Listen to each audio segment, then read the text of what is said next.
in terms of what the government's doing behind closed doors. I read, following Obama's victory, his election a year ago, that you said it was necessary for America to not follow the footsteps of the Roman Empire. It's been 1 year since he's been elected. Do you feel that his leadership has changed America's trajectory in any way? I don't know Mr. Obama personally, so I can't make personal attacks about who he is and his character as a man. I've never sat down and had a conversation with him.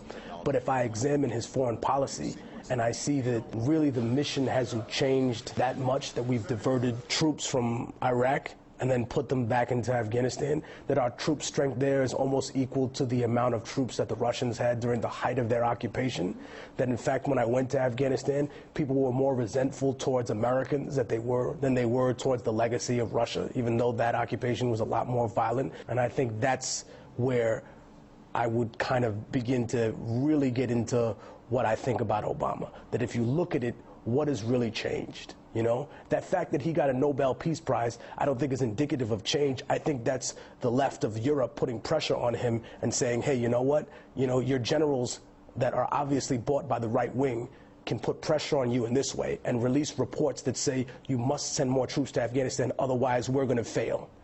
And what kind of position does that put Obama in? It puts him in a position that he looks weak to the right and weak to the left by not sending more troops in when he's taking advice from the same people that were supposed to give George Bush advice that he didn't listen to about Iraq. So what's their response? We're going to give you a Nobel Peace Prize. Now how the do you look sending 30,000 more troops and God knows how many mercenaries into that country? How did you end up fusing this passion that you have and this deep knowledge with your music? How did that come together? Because I feel like our people would benefit from understanding that a little bit more about themselves. Because I wanted to know the origin of things. I wanted to know how we became a Christian nation. I even wanted to know how the people of Russia initially became a Christian nation. And then I discovered, okay, well, the Byzantine Emperor Basil II, he was at war with the Bulgars, and he went to Vladimir I, and he said, hey, I'll give you my daughter Anna if you Christianize your people. And Vladimir, being the intelligent Vladimir of Kiev that he was, said, hey, you know what? I've researched all of these other religions. None of them consolidates power the way this one does. And because we both share an area near the same sea, and we can both use each other, I'll even send you 6,000 of my Varangians, and we'll call it a day.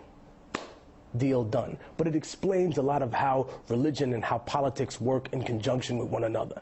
It explains how peoples are unified by the same cause, and how sometimes, whether we choose to realize it or not, we have more things in common than we do apart. We all want the same things, and yet there are people who are in charge of our government who aren't satisfied with us wanting the same things. And by the same things, I don't mean the same shirt to wear. I don't mean the American exaggeration of what socialism or communism is. I don't believe that we should give in to one standard or another. I think it should be measured based upon what a population decides and not have some controlling interest from a foreign country or a foreign corporation, because all corporations are foreign, really. They deal with a small, tiny island nation of people who decide things for others. I grew this passion because of that desire to make a connection between one and the other. And the more it became clearer and clearer how one affected the other, the more I decided to dig deeper and deeper into it. And I love when I'm proved wrong, and I love putting my ideas out there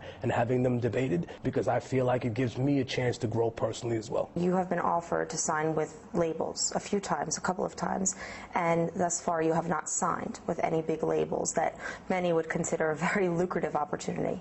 How come you don't want to sign on with any labels? I think that they would take the creative control completely out of my hands. I want to let people know what a record label is. A record label is a loan with horrible interest rates, where you don't even get to keep the property. You know, you don't get to keep your masters or your publishing. The majority of the time it's snatched out of your hands. You deliver a product of about 25 songs and they pick 12 or 14 of them, and then they decide to create a marketing image around who you are. And I think that that's disingenuous. For me personally. For other people, they don't have a problem doing that because they see it as an actor would, or they see it as a stage performer would. I was born a revolutionary, and that's what I'm going to be to the day that I die.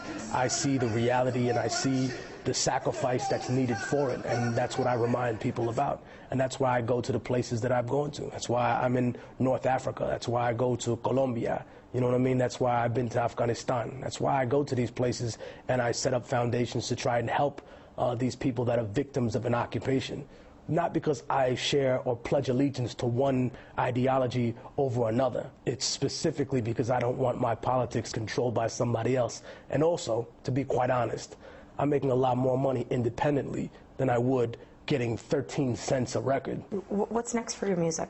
I'm working on a new album called The Middle Passage.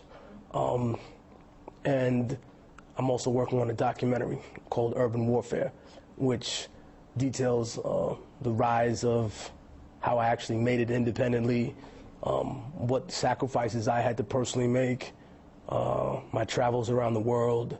I recently used the proceeds of the Third World album, the last one I did, to build an orphanage and a school in Kabul, and I went there myself to actually set it up, which is where I encountered all of these experiences. I, as a human being, have certain limitations on what I can do, but I think that I dedicate all that I have to revolutionary music and to the study of overturning an unjust system in the search for something better. Immortal Technique, thank you so much for your time. Thank you for having me here. До свидания.